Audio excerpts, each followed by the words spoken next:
Hi, everyone. Welcome to another day. Oh, I'm getting messages in my text. Um, I think um, I am here. You know what? I made myself a smoothie, and I made it with pineapple naked juice, and then I mixed some ice, and I put frozen bananas in it, and put some um, and put my greens, chocolate greens. I normally like strawberries, but I was like, I don't think strawberries go well with chocolate. So, well, I guess they do, but I didn't want it in my smoothie. And so it's actually pretty tasty. And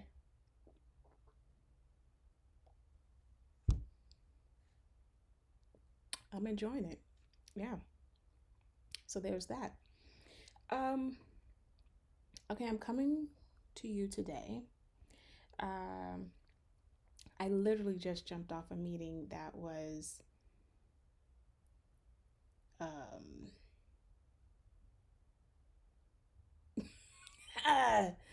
that was a little overwhelming. When you deal with equity and race conversations, it can be a bit much. You just depends on who's in the room, and definitely there were some voices in the room today. So yeah, I wanted to talk about a little bit about. Actually, I have absolutely no um, recommendations for lip care or nothing. I think that's pretty bum. Um, but that's okay. I wanted to talk a little bit about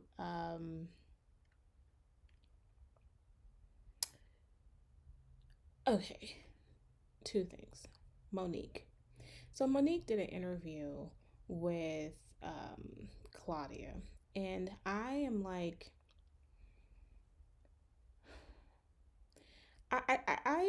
I've been pretty clear on this topic. I understand her position. I know that she became very, very much more clear in the reason why she was upset. I mean, the reason why she didn't continue to do campaigning for Precious. But I'm sitting here thinking, how long ago was Precious? That had to be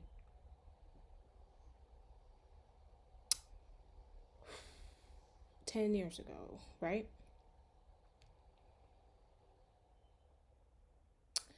And her argument is that her career is taking a huge hit. She's really suffering, and how we need to, how she's doing everything for the person behind. Like the thing that I took away from this was this: do not have a private conversation with Monique, because whatever you say privately will be exposed. What I don't understand, and they and what I have a problem with is Whoopi Goldberg, is her comment about Whoopi Goldberg. The problem I have about her comments for Whoopi Goldberg is this: Goldberg has been through some things, and to get where she's at, and we all know that Whoopi Goldberg is insanely talented, and she still doesn't get the level of opportunities that she wants. She's has openly stated that she wanted to have more film opportunities, and she has not been granted that privilege. And we know that she can act very well.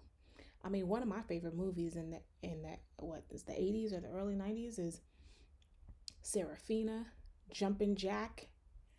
I mean, I love watching Whoopi Goldberg. So have um so I have a problem when her and her husband, Monique and her husband, says things as in, oh, I don't feel anything wrong with her, but then you undercut what you just said by talking about her character as a person. Like, she was married to this white man who dressed in, um, brown fit. Like, you know, I would never give Monique advice. I would never have a private conversation with her. And I feel like the fact that every time she says somebody says something that she does not like, she, instead of trying to engage with them and trying to understand, just because people give you advice, you don't have to take it. And it also means that just because they give you advice doesn't mean that you have to blast it to everybody in the world. And I understand that she wanted to have more money. I get that for promoting. I get her understanding, and I don't disagree with her position. But I also know this. Was it worth it? Was it worth you doing all that you are doing, to not go on that simple promo tour? Was it worth it to your career? So now you're trying to get back your career by not being typecast as difficult and, and all these other things. And you want these people to clear your name. The bottom line is, even if they cleared your name by saying you're not difficult, the way you went about this discussion seems unreasonable to me. I mean, I am right now taking a stand in my field because I think that Black people specifically has been marginalized from the profession of full-time professors in California. We have been marginalized not by white men, by white women. And I just got off a conversation where when talking about using equity and having equity meetings and all this other stuff, for somebody to say that having to engage in that discussion and engage in that practice is marginalizing other voices when you're teaching at a majority minority area. Like, there is no way to slice it and dice it. What you said was racist. And you can say, that's not what I mean, but that's what you mean. Because someone who is not about equity is the opposite of equity. And what does that look like? Exclusion, racism. And, she's not full time. And, the thing is, look, you're part of the culture that is absolutely there. And you know what? You're more likely to be hired. Why? Because you're white and you're a female. So I sit there and, these conversations bother me so much. And so I get the necessity of taking a stand. But what I'm not going to do is disrespect people in the process of taking that stance. And what are the ramifications of disrespecting people is no one wants to be, clear your name. You're not difficult. Okay, Oprah Winfrey can be honest, and all these people can speak your truth and clear your name. But you know what? I still wouldn't want to deal with you, because this is how you go about it. This is how you progress. This is how you work. You put people on blast. You demean them. You say nice, nasty things. You take private conversations and blast them in public. Why would I want to be bothered with you? Like, I'm not trying to be rude, but that's kind of how this is. So I'm not saying that I'm probably going about even the way that I'm going about, speaking up is probably the right way. But I definitely know that my goal is, I don't outwardly demean people. I don't belittle people. You know why? Because that's just not me. And I don't have to be nice nasty to in order to assert a position. I can be genuinely a cool person and assert my position without making someone feel like I'm above them and they're beneath me. So it's hard. It's hard for me to wrap my head around, Monique. Sorry. Um so like I heard that interview. I listened to the interview with the Braxton sisters, and you know what? I don't care. Look, why do we watch the Braxtons? Tony.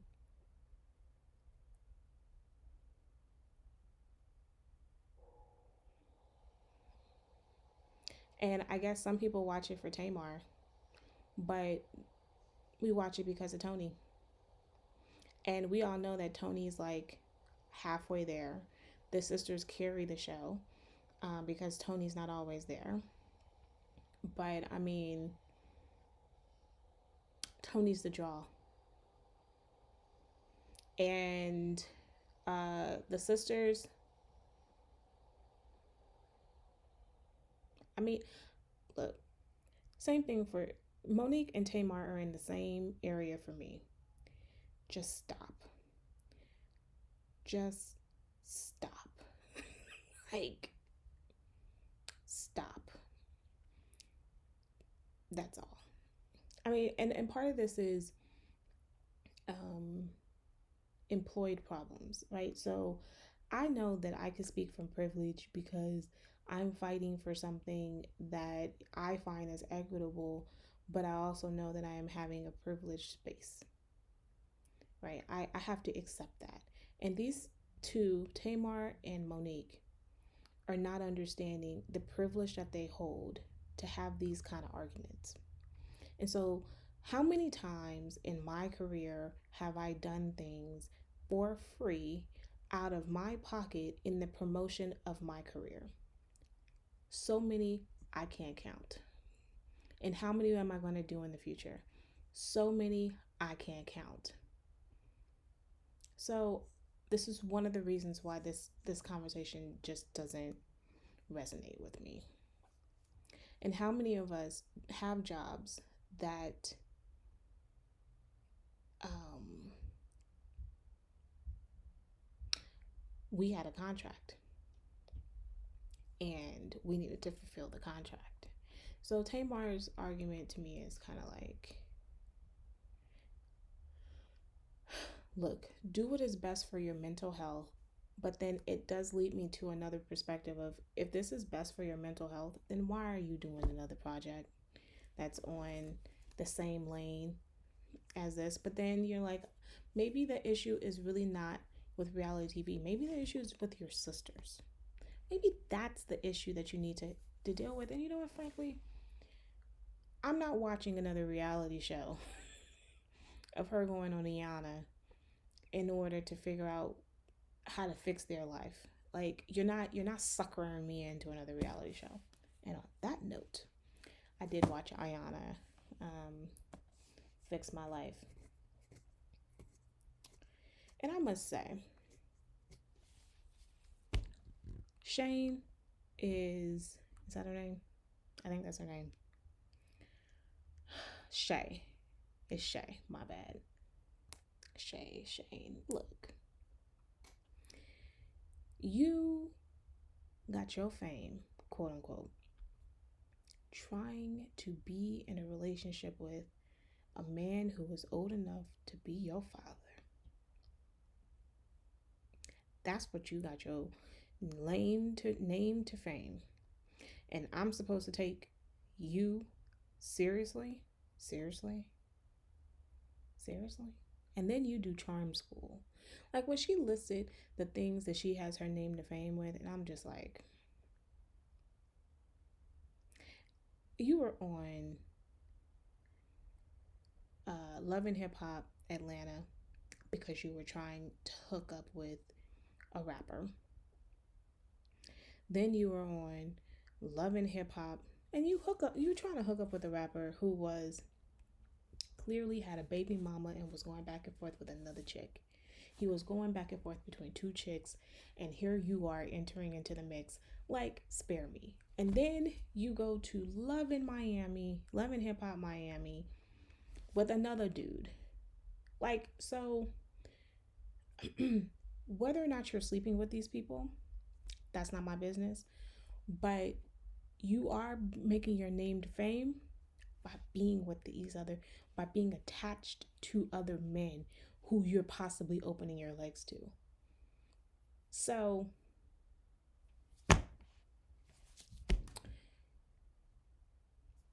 I mean, okay. I can't take I'm sorry. I can't take when you say career serious. But I mean, I guess hoeing is a career.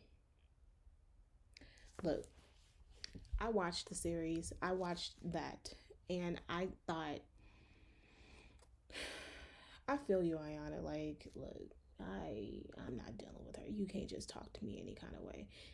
And the thing is that she expects for people to sit and oblige and let them, and she thinks that we as human beings should take her crap.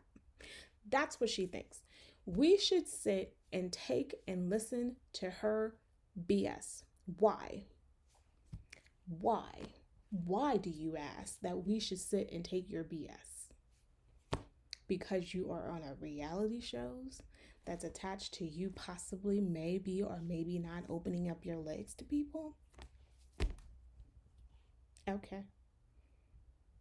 Okay. Her attitude is horrific. Her and her mother are the same. And I mean, honestly, like, I don't know why she came on the show. Didn't she know? Like, has she ever watched this woman's show, or are you just here for a paycheck? I think you're just here for a paycheck. And by the way, was I the only one sitting here like, when did they take this? Was this COVID? Do we just not have masks? Like, what are we doing here? Like, how many people are here? Like, are we doing forehead tests? Like, what is this? Like, when did we take this? And late last year, early this year? Like, I need to know. And I loved it when Dr. Phil would post on there saying, we take this pre-COVID, so then I can feel a little bit more comfortable. Like, y'all not just not out there willy-nilly putting all these people out there and putting their lives in trouble and da-da-da-da. I have no words. Anywho,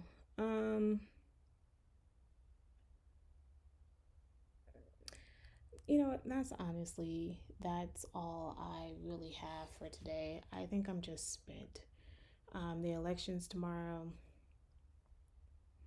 I'm excited about the election. Clearly, I have pink and green on. I got my brick here. I'm all about.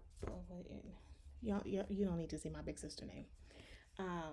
I'm all about this life, and I got my pins, and I'm supposed to be wearing pearls tomorrow. I gotta figure out where my pearls are, because you know I got pearls. I got pearl necklace. See, I got my pearl bracelets on. I'm gonna be wearing my chucks tomorrow. I am about this life, this pink and green life. For Kamala, I'm gonna be running up and down Inglewood, I'm sure. And you know, a part of my mother doesn't want me to take the kids out of school, but the other half of me is like, civics lesson. Like, we about this civics lesson, right? And in order for us to have this civics lesson, we need to be in the community. My son probably can't get to that space, but my daughter,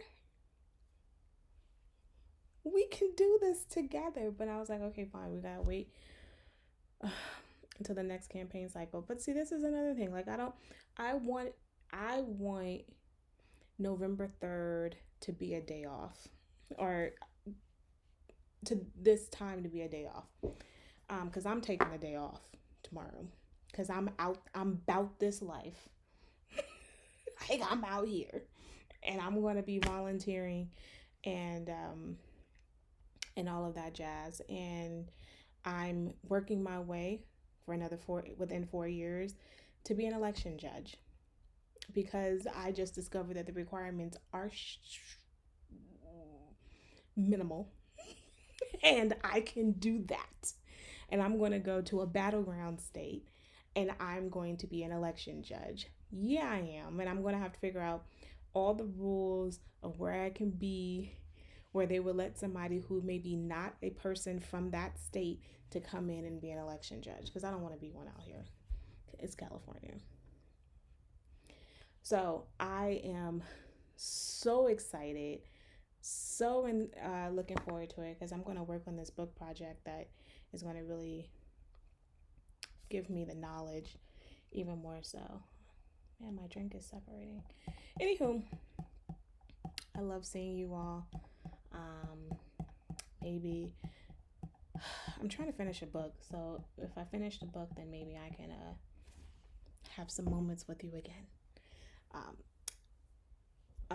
Oh, and I can review the movie. I did watch Lorenz Tate's movie. So let's talk about that tomorrow, because this video is getting kind of long. Let's talk about Lorenz Tate's movie tomorrow. Lord, it is $9.99 on Amazon Prime, and I want a refund. I'll see you tomorrow.